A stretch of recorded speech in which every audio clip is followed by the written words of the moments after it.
Құрметті достар, Алматы облысында сүтті шаруа қожалығына келіп қалдық. Яғни қарапайым фермер сүттің арқасында қандай табысқа жетіп отыр және қандай жолында қиыншылықтар кездесті, соның барлығымен сіздермен бүгінгі күнде бөлісетін боламыз. Видеоны соңына дейін көріңіздер, комментарий жазып, ұнаса лайк басуды ұмытпаңыздар. Ал біз бастаймыз.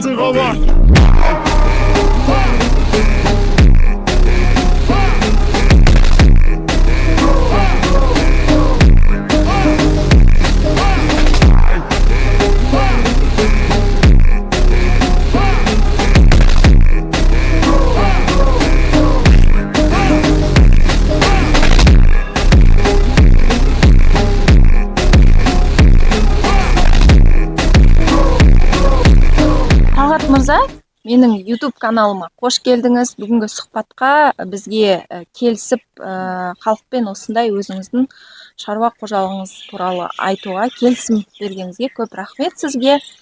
Жалпы өзіңіз жайлы айтып кетсеңіз, қанша бастан бастадыңыз, қазіргі таңда қанша бас сауып отырсыз, қосымша бордақымен айналысам дедіңіз, я? Осы жайлы айтып кетсеңіз. Дәл қазіргі таңда 15 бас сауын жер салып жатырмыз. Атқорым, бұзаулар өсіріп жатырмын. Енді өткенде күзде өткізермін, жылқыларым, бұқаларым болды. Атқорымның бәрін өткізіп, қазір қайттан молодняктар алып жинап қойдым. 61 бас бүйчек жинап қойдым. Қазір оларды көрсете кетеміз. Енді 15 бастан доход бір 400-420 литрға дейін сүт аламын, 390 мен 420 арасында сүт болып тұрады. Күніне.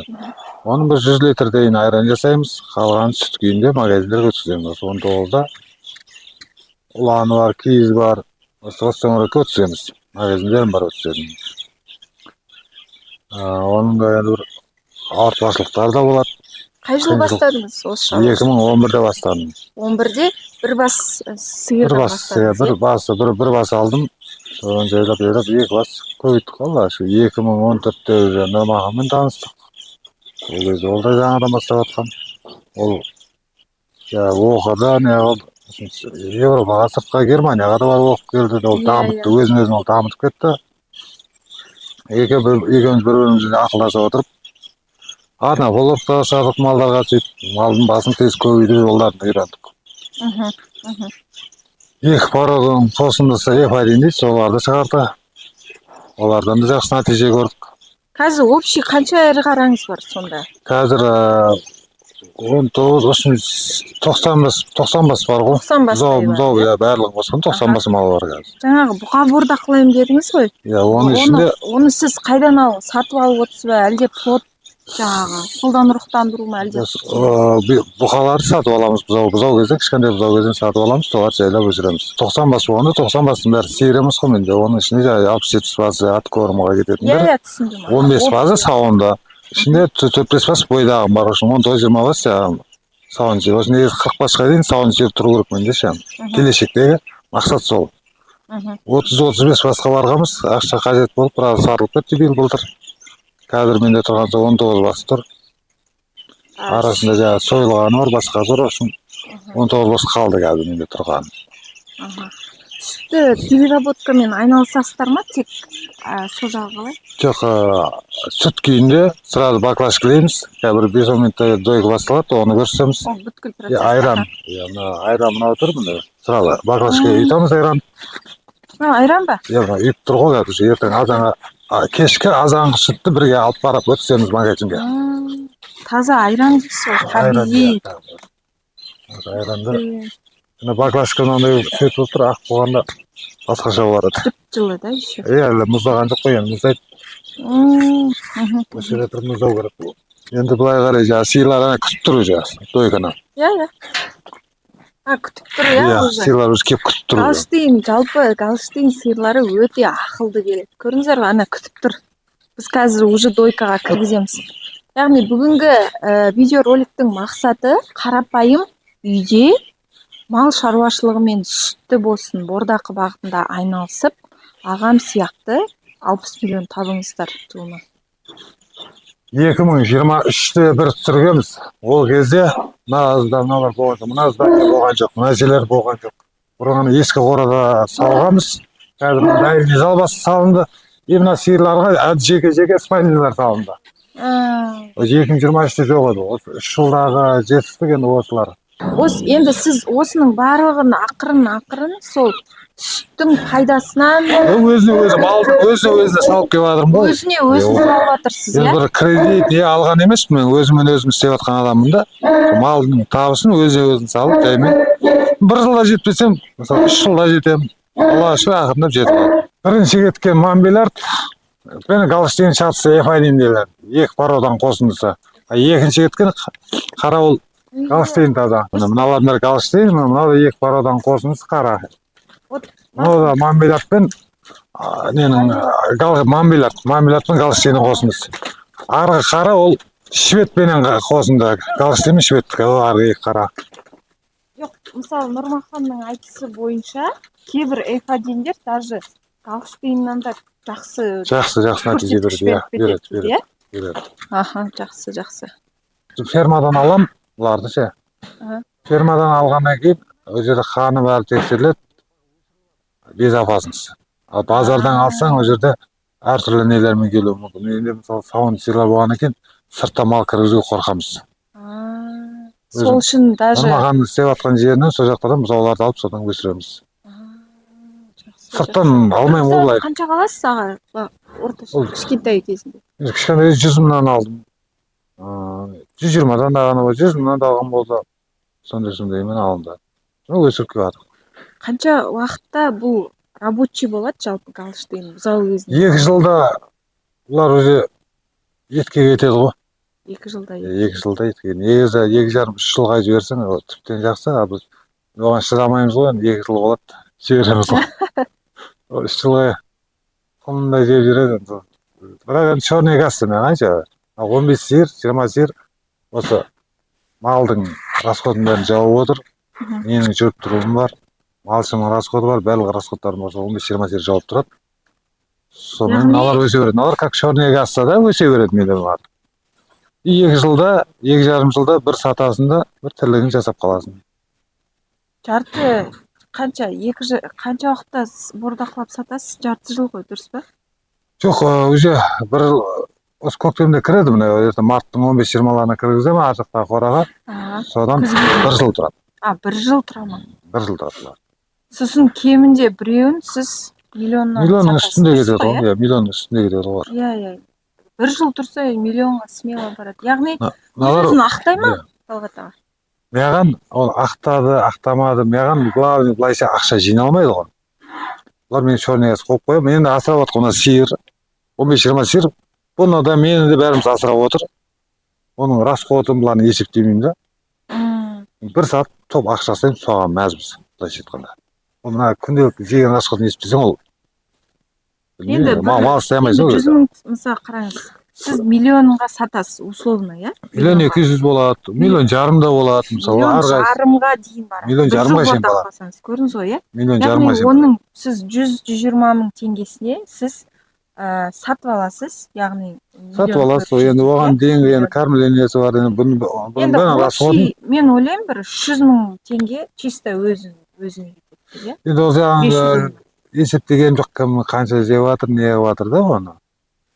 Бұлай, мысалы, сүт еметін бұзауды бағатын болсаң, сүт еміп тұрған бұзауды бақсаң, ол күніне 10 литрға сүт ішеді. Бір күнде 5 мың теңгенің сүтін ішеді ол бұзау. Сен бір айда 150 мың теңгенің сүтін ішеді. 3 ай бересіз 450 мың теңге. Одан кейін өзінің ұстайын бағасы, соның 550 мың теңге, 3 айлық 4 айлық бұзаудың бағасы соған шығып кетеді. Енді соны амалдап беріп бағып шығамыз ғой, өйтпесек, болмайды. Бұлай ақша жиналмайды. Еще сіздің 2 жұмысшыңыз бар, иә? 3 адам бар. 3 адам бар. Зарплата қанша кетеді? Жұмысшыларыма үйдегі семейняға 500 мың төлеймін. Көршім бар, оларға 270 мың төлеймін.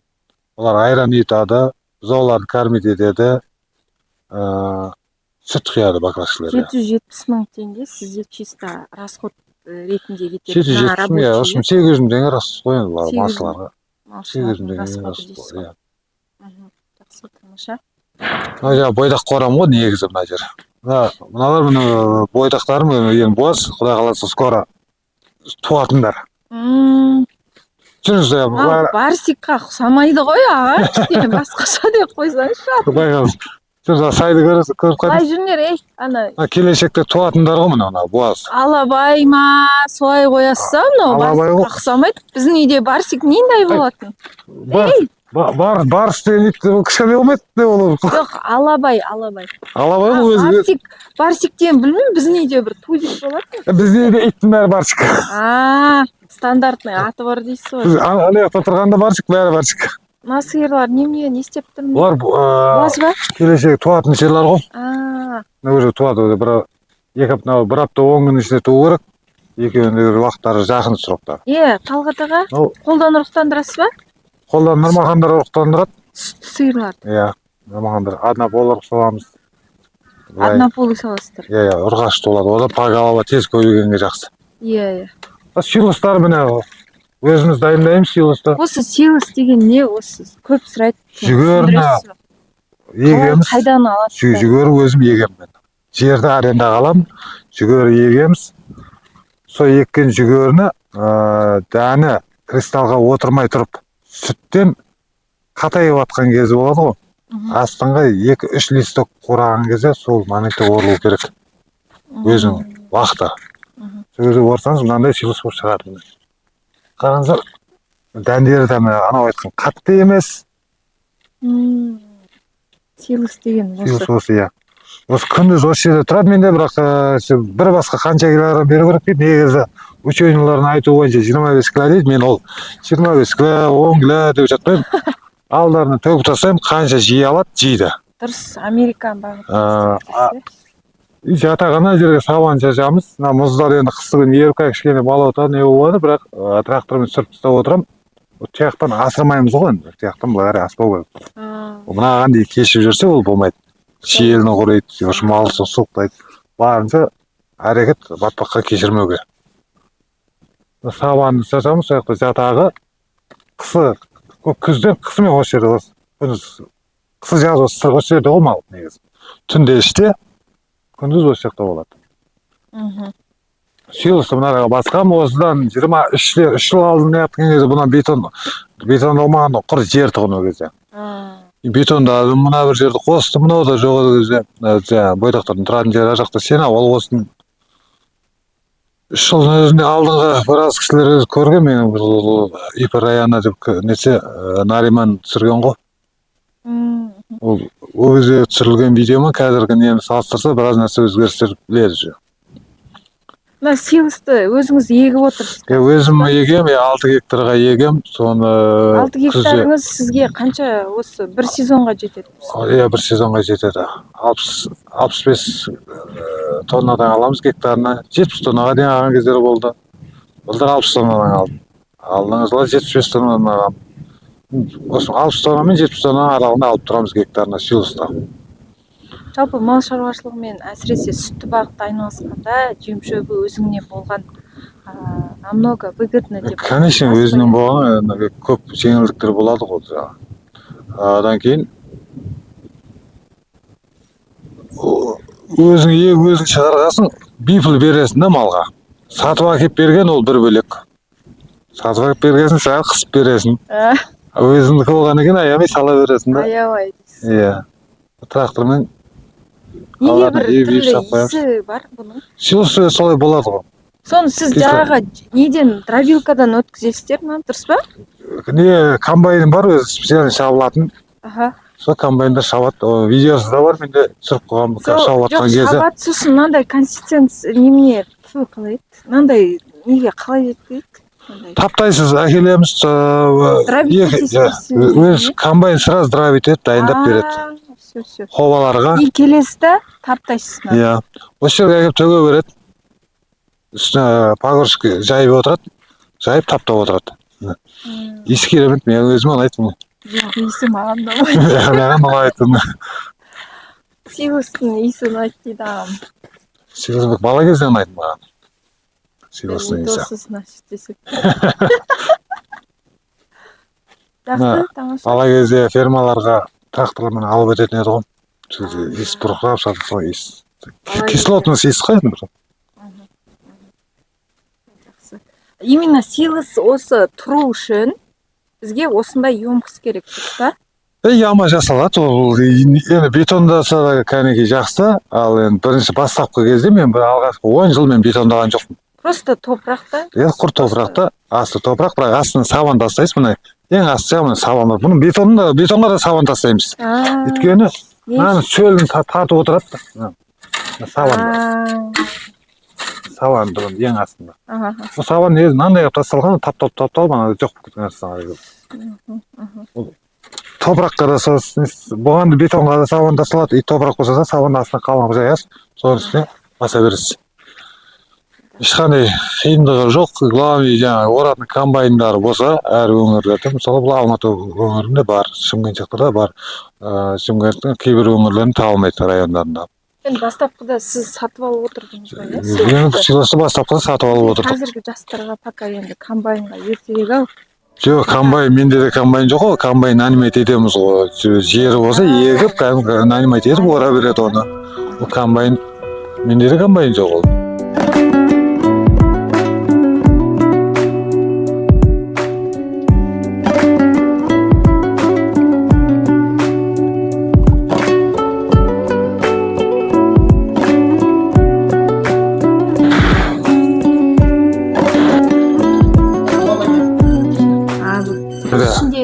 Дезинфекциясы бәрі бар да? Желіндері сумен жуамыз. Пистолет екі сиырға, бір пистолет тұрады да, су келіп тұрмайынша. Жуған кезде су сразу ағып кете береді міне. Көрдіңіз ба? Емшекке толық болады мынау желінге. Құманмен, мен бұрындары құманмен жудық қой енді, ол кезде қиындау болатын. Қазір енді заман дамыған сайын өзімізді дамып келіп мынау әдемі лайфхак деймін, не дейді, осы мияғанға желінен жуғанға осы әдемі способ.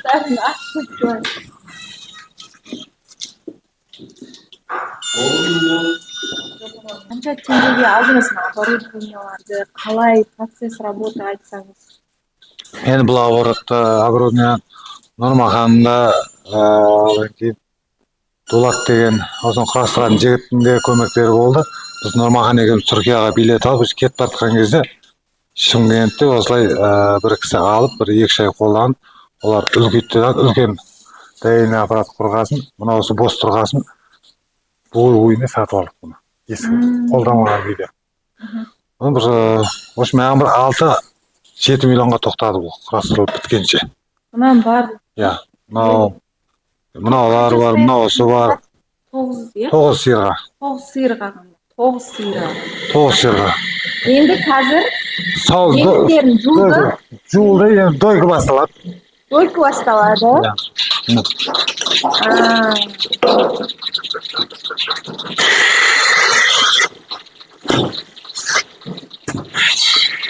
Қанша уақыт салады? 6-7 минутта біту керек қой. 6-7 минут. 6-7 минутта 9 сиыр бір кіріп сауғаны 6-7 минутта бітеді. Бітеді.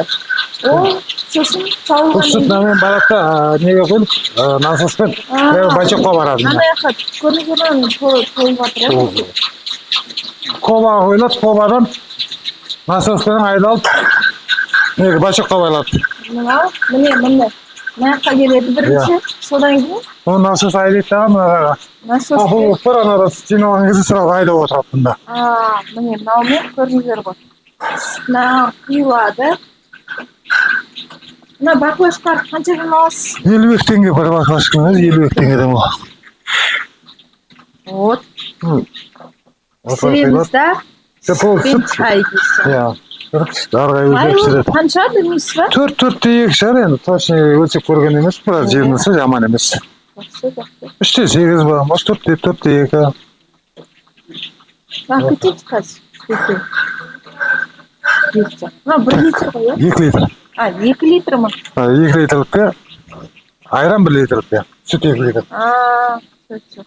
Сауып болып, бұлай әрекет оратыр қазір. Мынау енді не бұл? Холодильник бөлме. Осындай дәл холодильник. Иә, жазды күні сумкалап, айран бәрі қабылдап қоя береміз. Бұл көбінесе жазды күніге. Иә, көктемде уже ерте марттан басталады, қалай уже түн уже пилсауға кеткенде уже мына қосылады. Соны қара күзге шейін соғанға дейін осы жерде сүтіміз тұрады. Оны істеген осы бір жарым жыл болды, бір жыл болды. Аллаға шүкір, ешқандай не жоқ, зато рахат болды, ешқандай сүт возвраттар болып жатқан жоқ. Алдымен бізде возврат аламыз, магазинге өткізгеннен кейін ашқан болса аламыз. Біз негізі соғымыз апарып магазинге береміз. Бір-екі күн тұрып қалған болады, ашаған болады, сосын жарайды біз возврат алып отырамыз. Мысалы, тұтынушы алады, ашқан болса, құйып әкеп береді, қайталап аламыз оны. Маған істегелі уже ашу деген нәрсе болып жатқан жоқ. Өйткені ішіне кіргіземіз, ақталған мұздатып қоямыз. Мұздағаннан кейін ол сүт 3 күн 4 күн тұра береді екен. Ол түнде мына жерде жылып мұздамағаннан кейін магазинге барғанға дейін уже ашу процесі жүріп қояды. Тұтынушыға жеткенше ашып кетеді екен. Мына зданияны салғанға қанша ақша кетті? Бұны именно құрбына ненің өзіне бөлме болды. Мынаның өзіне 1,5 миллионға кеп құрып істеп кетті. Пеноплекс, қаптаған, соны аппараттарын неден қойған ғой, 1,5 миллионмен істеп берді маған. Бір галстуктың бағасы дейсіз ғой. Иә, бір галстук. Құрметті достар, мына Талғат мырзаның гаражы, өзім көріп шын айтса кішкене таңғалып тұрмын. Жалпы мына көліктердің барлығын осы шаруашылықтың арқасында алдыңыз ба? Не қылдыңыз аға? Осы шаруашылықтың арқасы 2013-те грузовой мерседесім болды. Соны алдым. Легковойымда бар еді, сол легковойды сатып алды, участокты алдым. Жан жақты ұлғайтудың несімен. 2018-ге шейін енді мал шаруашылықты, мал басын көбейту керек болды да. Легковой машинам болған жоқ, грузовой мерседесімен жүрдім ана. Легковойымда, грузовойымда сол болды. Тойға бардым. Тойға да бардым, мен ауылға да барғанбыз, талай айтыңыз, тойға барсақ ана жаққа тастап кетеді. Тойға барсақ ана шетіне апарып қойып қоясың. Көрсетпей. Ол күндерде шүкір Аллаға. Одан кейін Opel Frontera ана машинаны алдым ар жағында. Қазір олар кішкене анда-мында демалып тұрады. Ең бірінші бизнесімнің берекесі мына сіздің Мерседесіңізден дейсіз ғой. Иә. Мерседес, Бенц, қазір бұл машинамен көкпарға барып тұрамыз енді. Көкпарға малдың жеңін несіне келіп. Әр күн жүріп тұр, иә. Міне, ағамның бизнесі осыдан бастаған. Неше жыл айдадыңыз? 2013-тен бері 12 жыл айдадым. Енді 91 жылғы машина ғой.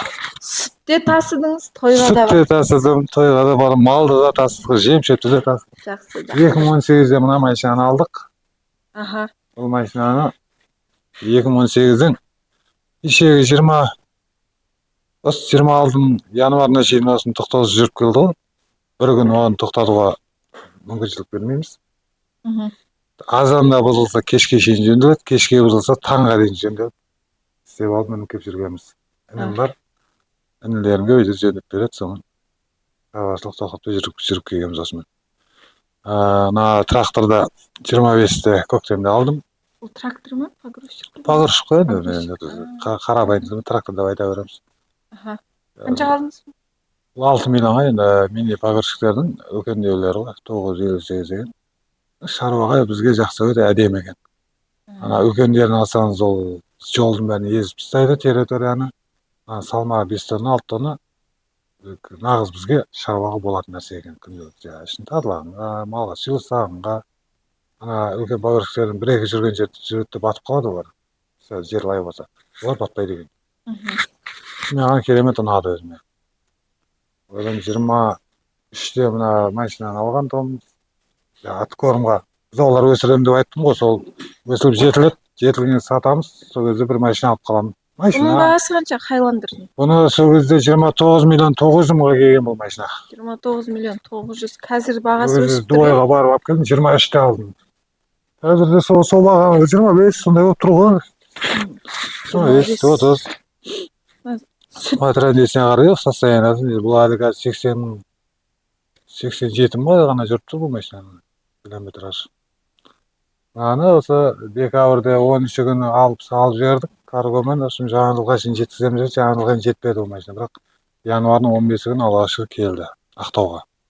Ақтаудан барып, сол жақтан оформ етіп, Ақтаудан бері қарай айдап келдік. Наличка алдым. Наличкаға алдым. Қанша алдың? В общем, маған осы келгенге дейін 50 миллион айналып тұр машина. Нөмірімен бірге. 50 миллион. Номері 001 сүт деп өзіңіз әжейлеп алдыңыз, иә? Мынауда 001 сүт, бұл 05, яғни 02. Келіншегіме машинаны бергеннен кейін нөмірімді қайтар деп айтқанға алдым да. Ақыры бердім ғой бәрін. Түгел бердік нөмірімді. Сөйтіп өзімізге қайтадан қалаға пропискаға тұрдық. 001 сүт тексерсем бос екен, осы алып алдық. Жақсы, барлығы осы шаруашылықтың арқасы. Шаруашылықтың арқасы енді, Аллаға шүкір. Бұның ыстық суы бар. Талай жанжалымыз да бар. Иә. Болады ғой, болмайды. Шүкір, сонымен шыдап өттік. Дегенмен де гаражыңыз көлікке толы, шүкір дейсіз ғой. Аллаға шүкір, бұның да алдындары анау арғы екі машина бәрі дизель ғой. Қыста бір-екі ай қинайды. Осыдан көктемге шықсам гараж салам бірінші деп неше жыл саламай келіп. Аллаға шүкір, былтыр алдыңғы жыл салдық. 24-те салдым ғой гаражды. Қазір рахат болды. Жауып қоямыз. Жылы. Қандай суықтар болса да ішіне сәлер қыс қатпайды. Андай дизельдер қыстығын қатып қалатын, 10-15 күн қыста қиналған кезде. Осыдан көктем шықса гараж саламыз деп. Аллаға шүкір, өзімде ойымда жүретін, үлкен трактор бәрі кіріп тұра беретін деген не болған. Визуализировать еттім дейсіз ғой ойданы. Ойланып келіп салдық. Ана аткорым мына жер ғой, мына менде аткорым келешегі бана көрсетілмей алды, ана жақта бұзаулардың бәрі аткорым мына жерге келеді. Осы жер болады. Осы жерде ертең марттың 15-20-сынан бастап кіреді ғой бұзаулар, өткен және көрген бұзаулар осы жерге кіреді. Содан осы жерде 1 жыл тұрады ғой. 1 жыл тұра ма, 1,5 жыл тұра ма. Енді шыдап бере алсам, өзім білгенде шыдай алсаң, өзім білген шыдай алмайсың ғой шешеуіне. Қаражаттан қысылып қаласың. Шыдап беретін болсаң, осы жерде тағы 2 жыл тұрғызып 3 жасқа келдіріп шығарсың, хотя 1,5 жыл тұрғызсам, мысалы 2,5 жасқа келдірсең, өзі де керемет болады. Өйткені 2 жастан былай қарай бұл галс жеңнің болсын, семірудің процесі жақсы болады. Негізі. Күрек түстері ауысады, содан кейін олар тез ет алуы жақсы болады. Былай 2 жасқа дейінгі сәл қиындау ет алу. Жақсы, енді аға, сізге бір сұрақ. Жалпы мал шаруашылығына келем деп жүрген жастар өте көп. Соған көбісі айтады, бізге білімнің не керегі бар, бұрынғы атам қазақ мал баққан, дәл солай баға береміз деген секілді көбінің түсінігі сондай. Сіздің ойыңызда жалпы сүтпен және бұқа бордақылаумен, әсіресе сүт бағытында жалпы білім керек па? Білімді адамдардан, мысалы Нұрмахан секілді мамандардан білім алу қаншалықты маңызды? Білім қай жерге барсаңыз да білім керек қой енді ол. Білім болмаса күнің қараңғы былайша айтқанда. Өз ана тілін бұрынғы методпен даму мүмкін қазір? Бұрынғы методпен даму, бұрынғы метод бойынша жүрген олай болмайды, өйткені сіз жан-жақты білуіңіз керек. Ана парада, мына парадамен ұрықтарып, бір-бірімен шатыстырып, соны шығарып, солардан білуіңіз керек. Жемдерді білуіңіз керек, мысалы әртүрлі жемдер келеді. Оның бәрін оқып білу керек. Сіздің өзіңіз мысалы бізде семинарда білім беретін Нұрмахан мырза арқылы танысып отырсыз ғой, сізбен. Нұрмахан мырзамен әлі күнге дейін сіз білім алысып отырасыз. Иә, екеуміз бір-біріміздің основной сол кісінің былай ол тәжірибелер жасайды, дайын нәрсе маған айтады, мынандай дейді, мен соны істеймін. Ештеңеге басым ұрпаймын, мынандай қыл дейді, соны жасаймын болды. Бастапқыда екеуміз былай талпынып ана ізденістер болып келді. Ол біліммен немен шетелдерге барып оқып, оның несі білімі менгіден қараған мықты болды, ол мойындаймын. Сонымен неме қойдым да, бірақ тамырымыз екеуміз араласамыз әлі. Қолдан ұрықтандырып береді. Нұрмаханның балдары бар, өзінің жай үйреткен үлгілері бар, солар кеп қолдан ұрықтандырады, сонымен ереді. Арада 1-2 жыл өткенде таппай қалған кездерде бұқалар салдық, бұқа болмай деген негізі, ләжі болса, атапыл, қолдан ұрықтағанға жетпейді екен. Ұрықты қайдан сатып аласыздар? Мен ол жағынан бас ауыртпаймын. Нұрмаханға, маған мынандай ұрық керек деймін. Енді рекордсменнің ұрығы керек. сол нәрсені тауып әкеліп береді. Мынанша 15 тоннадан жылдық лактация 15 тонна мына сиырдың тұқымы, 14 тонна 15 тонна мына лактация, жылдық лактация. Жақсы, тамаша. Енді жалпы Талғат мырза, бүгінгі сұхбатқа көп сізге рахмет, оразаңыз қабыл болсын, Аллах разы болсын, сізге уақытыңызды бөлдіңіз бізге. Жалпы халыққа белгілі бір пайдамыз тиісін деген мақсатта келдік сізге. Ол сүтті шаруашылықпен айналысу дегеніміз, ол бізде халық былай түсінеді, бірден 1000 бас, 400 бас алу керек деген. Мен қандай оймен келдім, яғни қарапайым жағдайында жайлап 1 бас, 2 бас, 3 бастан, Аллаға шүкір, сіздің осындай жеткен жетістіктеріңіз бар. Мақсат қойса, шаруашылық 10 жылда, диқаншылық 1 жылда дейді да. Атам қазақ 10 бекер айтпаған да. Жайлап соны қолап дамытып келгенде сол 10 жыл уақытымыз кетеді екен. 10 жылға дейін ештеңе алып қатыр алғаным жоқ біз ше. Толық өзіне салып келдім. 10 жылдан кейін барып деп қарасам, мынаны алып тастаған екенбіз. Кішкене сатылымға малдар шығардық, сондай немен кішкене нелерге доходқа кіргенбіз уже. Оған дейін өзіне салып келгенбіз біз. Рахмет сізге, алғысымыз шексіз. Құрметті достар, жалпы мал шаруашылығын заманауи бағытта бастағыңыз келсе, біз алдағы уақытта осы Қазақстандағы алғашқы фермер бол KZ жобасын ұйымдастырып отырмыз. Биылға 2-ші поток басталғалы отыр. Мал шаруашылығын заманауи бағытта дамытқым келеді деп семинарға қатысқыңыз келсе, описаниедегі номерге хабарлассаңыз болады. Назарларыңызға көп рахмет.